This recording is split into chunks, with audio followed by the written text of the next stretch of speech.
Welcome, Sophie. We're here to talk about The Mystery of the Three Quarters. Here it is. A beautiful, beautiful book. It is. Very nice cover. Yes, it is. It's a gorgeous cover. Yeah. It's your third outing with Poirot and Inspector Catchpole as well. He's their sort of friend and sidekick you first kind of created for Poirot back in the Monogram murders. And in this book, their relationship really seems to have kind of got into its stride, I think. What doors does it open for you having that established relationship to play with? Well, initially, the door that Catchpole opened for me was that he was a new person talking about Poirot, working with Poirot. So obviously, when I was asked to write a new Poirot novel, I was very aware that I was a new writer writing about this famous, much-loved character, and I was aware that my writing about him would be different, inevitably, from Agatha Christie's. And so I thought inventing Inspector Catchpole as Poirot's sidekick and the narrator of that book would be a sort of fairly sensible way to approach the fact that this is a new voice writing about a well-known character. So that was part of it. And then I also thought that the relationship with between Poirot and Catchpole, if there were to be other Poirot novels by me, which at the time I wrote the Monogram Murders, I didn't know whether there would be, but I thought if there were, then it would be nice to have Poirot having a sidekick who could kind of learn from him. Because if you think about it, the sidekick in detective fiction usually remains at a sort of stable, much less clever than the main detective level, and they don't become cleverer and more helpful. And I quite like the idea of creating a sidekick for Poirot who would actually really benefit from all the mentoring that working with Poirot could give him. So in the Monogram Murders, Catchpole is in some ways a bit useless. In some ways he's a bit of a liability and he's all over the place. And he has one helpful idea, which is really helpful, but other than that he is a bit of a pain. And then in Closed Casket, my second Poirot novel, Catchpole is much more sorted and at ease with himself, and he's learned to be a bit more confident in his own sort of deductive judgments because of what he's learned from Poirot. And then in The Mystery of Three Quarters, he's even more. I mean, I think in Closed Casket he still has a bit of insecurity. In The Mystery of Three Quarters, he's now confident that he's a good detective. He's still not quite as brilliant as Poirot, but they are kind of into their stride of working together for the first time, really. There's no awkwardness between them, whereas in Monogram Murders and Closed Casket there was some kind of friction between them. Yeah, they complement each other very well, I think. I think Catchpole seems to have a more, I suppose, emotional response to some of the characters in this book. He sort of responds to the fact that sometimes Poirot's methods of detecting sort of ride roughshod over some of the other characters, and it's a nice counterpoint to Poirot's sort of seeing things in a quite a sort of logical way, and pieces sort of seeing the characters as pieces in a puzzle in some ways. Would you agree with that? I'd sort of agree and disagree with that. So I think you're right that Poirot and Catchpole approach the characters, the people they meet in the course of trying to solve this mystery. They do approach them very differently, but I think I would define the difference differently. So Poirot is, I mean, yes, he is logical, obviously, but he is very aware of everybody's emotions, everybody's psychology. He's aware and he's analytical about it and he's fascinated by it, but he's using it to kind of solve the mystery, and he's looking at it in as dispassionate a way as possible while still being, really hyper aware of it. The difference, I think, is that Catchpole is more straightforwardly empathetic. Catchpole can imagine, and he almost can't help imagining how it must feel to be each person on the receiving end of Poirot's grilling. Whereas Poirot, because he needs to solve the mystery, and he knows that only he can do it, which is true, he has to put his awareness of how he's making people feel to one side so that he can get to the bottom of what's going on. Yeah, it's interesting. We've got a couple of questions from Layla. First, who or which event inspired you to become a writer? Who or which event? I've sort of always been a writer. So from when I was really little, my parents bought me lots of books and read me lots of stories, and I just always wanted to invent my own stories. I always, I have a vivid memory of always wanting to improve upon reality. I can remember when I was very young on a really boring family holiday. We'd gone to this seaside resort in the UK, I won't name it, but the sea was not there. So we'd gone for a beach holiday and all we found was mud flats. And we walked out across the mud flats and there was literally no sea. So that was very disappointing. The holiday was therefore quite boring. And I remember we were walking along the road and a car drove past, and then about 5 minutes later another car drove past, and I turned to my parents and said, "Why is this car chasing the first car? I wonder what's going on." And my parents said, "It's not chasing, it's just two cars drove down the road one after another." And I thought, yeah, that's much more boring than my version. So I just always had this desire to make things up. So I was always writing little stories and poems, and when I was at primary school I wrote a poem about a snowflake and snowflakes in general, and my teacher liked it so much that she made me go around every class in the school and read it to every class. So I was seeing that people liked what I was writing quite early on, and then I started entering poems and stories in competition. So it was kind of my childhood hobby. And I could never imagine not doing it. And so it wasn't like one inciting event. It was just like I just naturally wanted to make things up, and so I always did. Mm-hmm. And the second question from Layla is a bit of a desert island question, which is if you could pick one Agatha Christie novel, which would you pick? Which is terribly difficult for an Agatha Christie fan, I imagine. It is difficult, and actually I could easily do it if I could pick 10, but I can't. She's quite specific. I can usually get it down to my top 10 because there are, Agatha wrote so much. There are several different kind of subgenres within her work.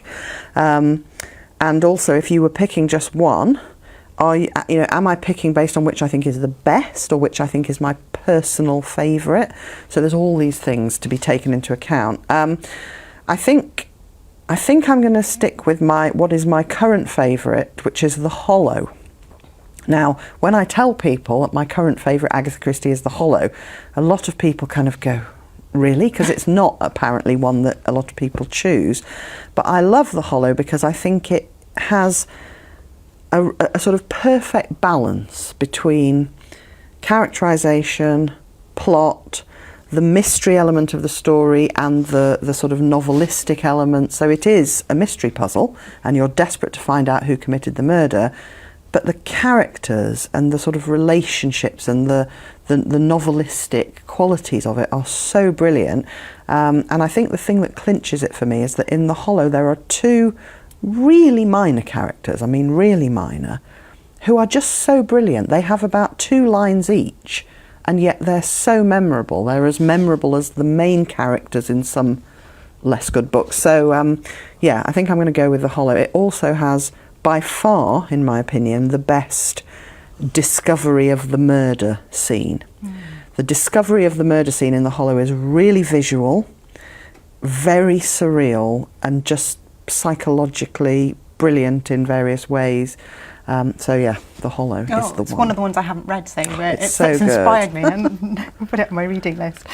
And returning to the characters in Mystery at Three Quarters, I think there are some brilliant women in this book particularly, and I was particularly pleased to see Fay Spring making a return because she's one of my favourite characters. And she's quite a foil, I think, for Poirot and Catchpole.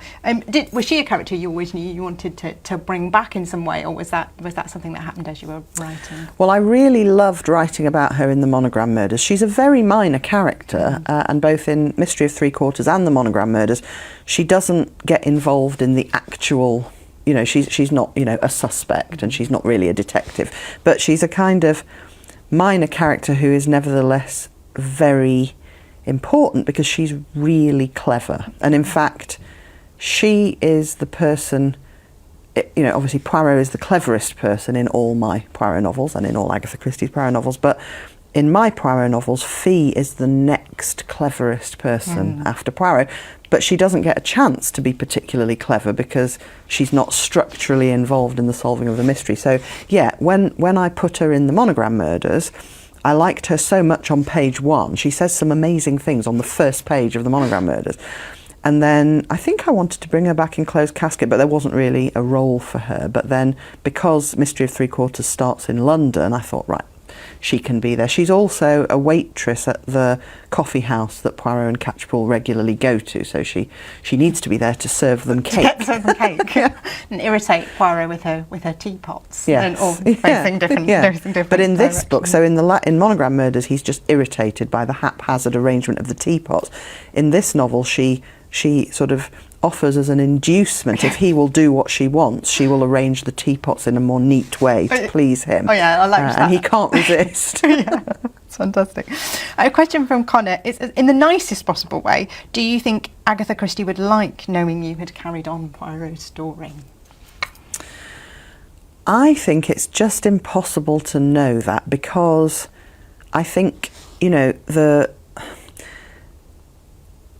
the tendency for there to be continuations of famous characters, you know, that was very different when Agatha Christie was alive from how it is now. So there's no way of knowing whether, you know, if Agatha Christie had been alive now and had seen that, you know, Benedict Cumberbatch was being a sort of 21st century version of Sherlock Holmes, and new Sherlock Holmes books were being written and new James Bond books were being written, would she have thought, Poirot's as good as those characters, and so he deserves it? I mean, there's just no way of knowing. So the thing that I have always thought is, it's Agatha Christie's family and what they think that matters to me. So when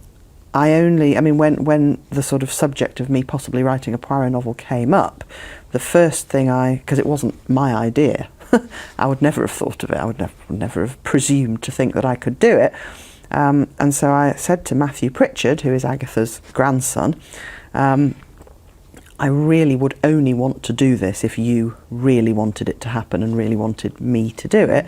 And the family were all keen for there to be a new book, because they wanted to remind the world that Agatha Christie is not just someone who used to write years ago. She's someone whose stories are still as relevant now and still as modern feeling now as they ever were. And so to have a new book, obviously not by Agatha Christie, by me, and therefore completely different, but, you know, it's just a way of saying, we think Agatha Christie is still relevant, we think you should read her books. And then as soon as I was known to be writing a Poirot novel, I effectively became a sort of Agatha Christie missionary, which was very exciting. And I now get to go all around the world telling people what's so brilliant about Agatha Christie, which is just amazing. So, you know, the family, Agatha's family, are delighted that Christie is, you know, having such a revival, not only because of my books, but also because of the new sort of screen stuff that's going on, the movies and the TV. So that is what matters to me. I can't know what Agatha would think, but what matters to me is what, you know, her nearest and dearest think, and they have been amazingly supportive and encouraging, and, you know, we're all really good friends, and it's just a really lovely thing to be part of. And I mean, there's a real psychological complexity to Christie's work, and which I think really comes out of the three novels that you've written in as well. And I was really interested in the fact that, particularly in this book, there seemed to be an idea sort of that ran through the book of how people view themselves in terms of their own guilt and innocence, and how people view other people's guilt and innocence. Is that an idea that was important to you when you were writing the book? Absolutely, and that is something that has preoccupied me in all my writing of crime fiction. The people who are doing terrible, harmful things, including murder, but not limited to murder, very rarely think, I am a bad person about to do a bad thing. You know, there's always, or usually, some kind of justification in the mind of the murderer, at least. And then what's interesting to me is to look at to what extent the people who aren't the murderer might actually see that the murderer is not just an evil monster, but somebody who is in, you know, an intolerable position and responds badly to that. So in my 3 Poirot novels and in all of my crime fiction, because I also write contemporary crime fiction, there's a real variety in how I see the murderer. In one of my non-Poirot novels, The Carrier it's called, the murderer, in my opinion, is morally the best person in the book. Unfortunately, that person is also the person who's committed the murder. It all makes sense when you know the story. In The Mystery of Three Quarters, I don't think I have all that much sympathy for the murderer. I don't think I do. I mean, I could possibly be persuaded.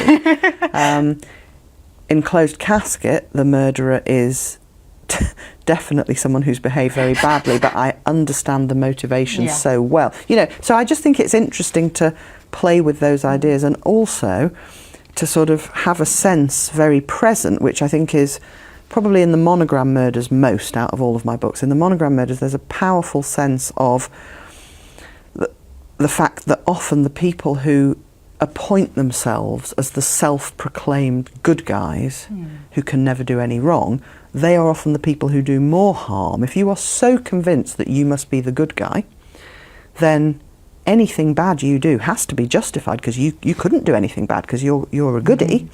Therefore, if you've murdered that person, well, they must have deserved it. That, to me, is the most dangerous psychology. So there's a lot of that I like to explore as well. That's fascinating.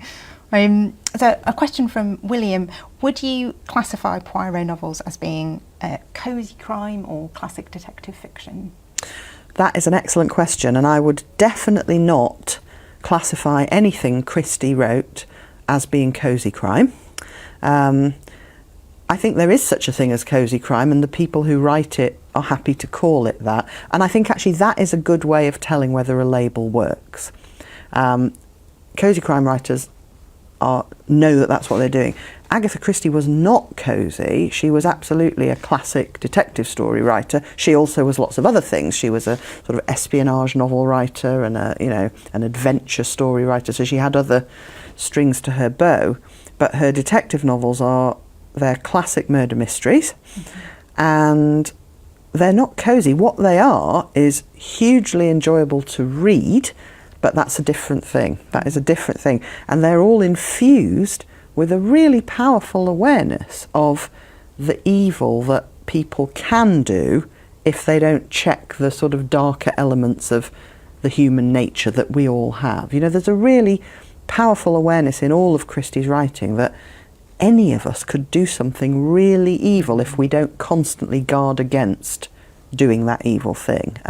Poirot talks about it in Death on the Nile, when he's saying to Jacqueline, do not invite evil in, don't let evil get its grip on you, because, you'll regret it. He says it much better than I just said it. That's not a direct quote. And that is what makes them not cosy at all. And I think one of the genius things about Agatha Christie is she can write about the danger of evil and the harm it does at the same time as delivering a book that is massively enjoyable to read and that doesn't depress anyone.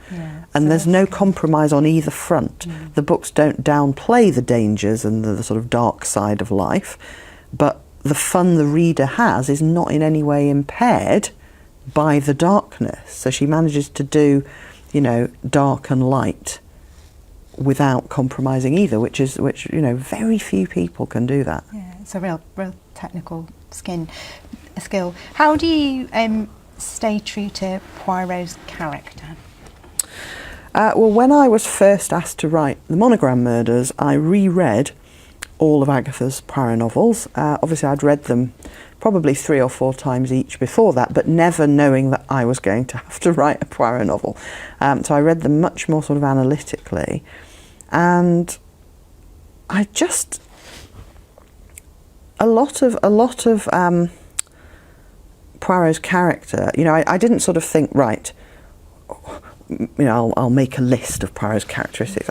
I just spent time with him as a fictional character. I put the TV and film versions of Poirot out of my mind, and I just concentrated on the Poirot in the books. And, when you read novel after novel featuring the same main character, you just get to know them. And so I wrote, in the books, I mean, yes, you do see Poirot externally from the point of view of other characters who say, you know, what a funny little man with a big moustache. But you get a lot of access to Poirot's kind of deductive reasoning. So I tried to write about him from the inside. Apart from in the moments where people were reacting to his appearance or his funny little ways, I tried to write about him as, you know, he might see himself. So when he's interviewing somebody or when he's, you know, solving the mystery, I tried to forget about how other people see him and write from that sort of inner core of Poirot. But obviously I was writing from Catchpole's point of view. So there's a bit of, I mean, it's a bit like, you know, when Hastings is the narrator of a Poirot novel. Obviously it's all in Hastings' point of view, but you still have moments where Poirot, if there's a chapter where Poirot is interviewing somebody, where it feels as though you've gone more deeply into that Poirot mind. Yeah, yeah. So, when you're as a fan of Christie's novels, when you went back to read them, and in fact, if you read them again now, do you find that you're looking at them in a very different light, that you're sort of deconstructing them and kind of pulling them apart and to sort of see how they work in a way? I mean, I think the experience of reading them now is obviously different. I wouldn't say I'm pulling them apart, I'm just reading them in a very observant way and noticing things about them, you know, the particular tendencies in Poirot's. Like, for example, one thing I noticed was that Poirot is always saying to people, almost in every book that he stars in, he's always emphasising to the other characters the importance of thinking properly and clearly. So he doesn't just say, surely you know by now who the murderer is. I mean, he does say that as well, but he will usually, when he's saying things like that, surely you can see, it's now obvious.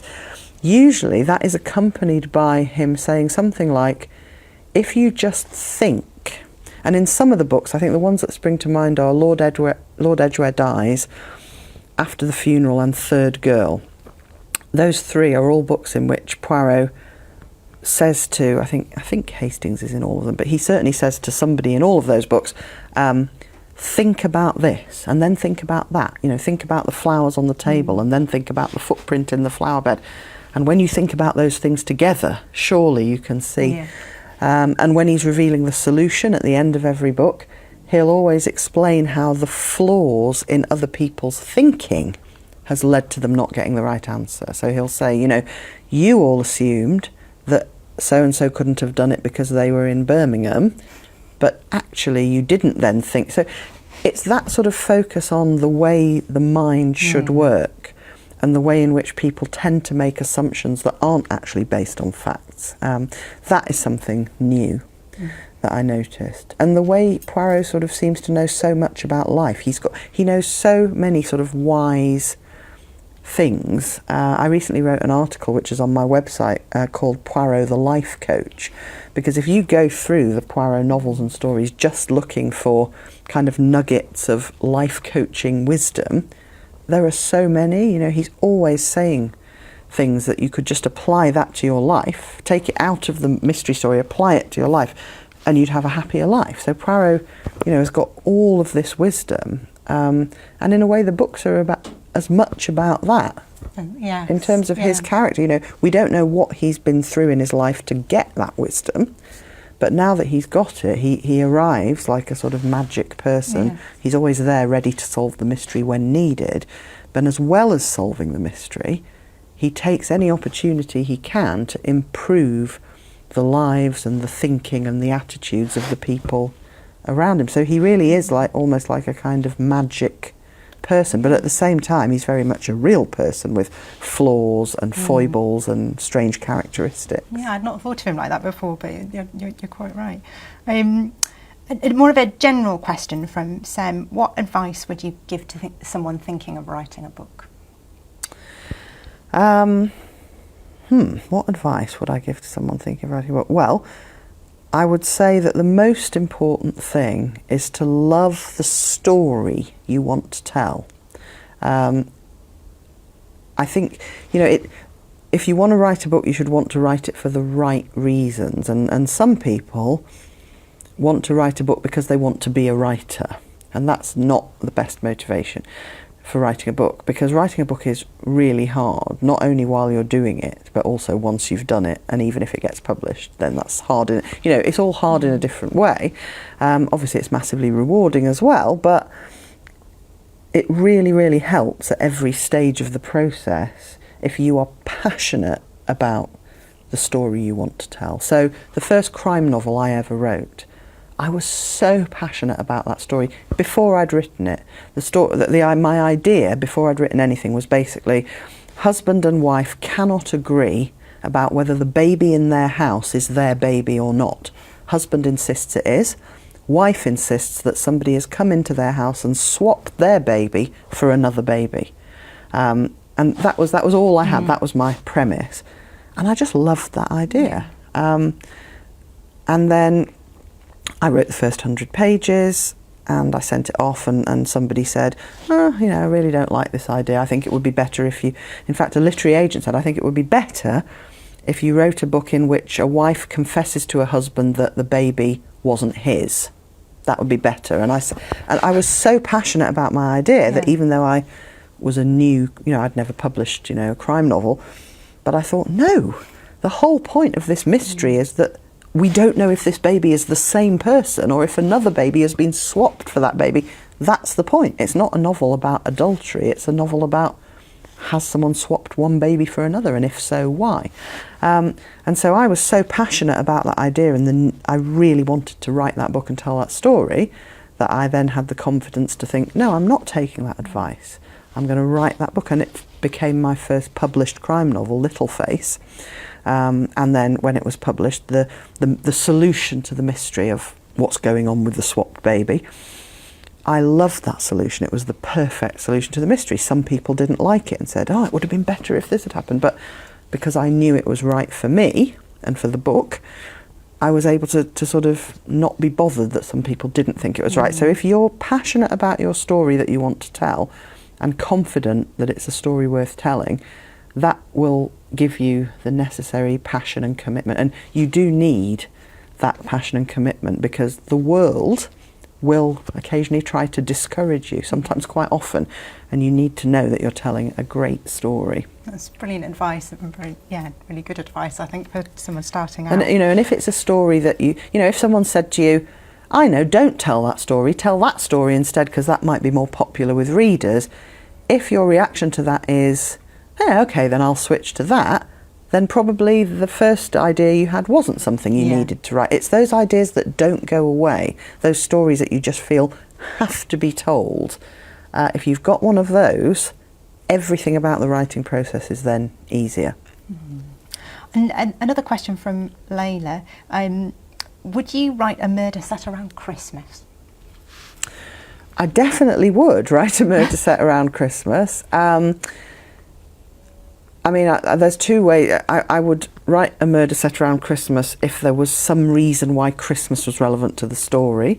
And I might, in theory, write a murder mystery set around Christmas sort of coincidentally where Christmas wasn't. In fact, I think I have written, yes, in my novel Kind of Cruel, which is not a Poirot, it's one of my contemporary crime novels, there is a big Christmas element. It's not particularly festive, but there's a really important element to the mystery that concerns a family that hires a big house for Christmas so that all the different branches of the family can get together in a big house. And that is a crucial part of the plot. So I guess I have already done it. I don't know if I would write a Poirot novel set at Christmas, because there is already Hercule Poirot's Christmas, which is a brilliant Poirot at Christmas novel. So I kind of feel as though that's been done. I might be more likely to write a Poirot novel set on New Year's Eve. Oh, that would be brilliant. Which hasn't been done, yes.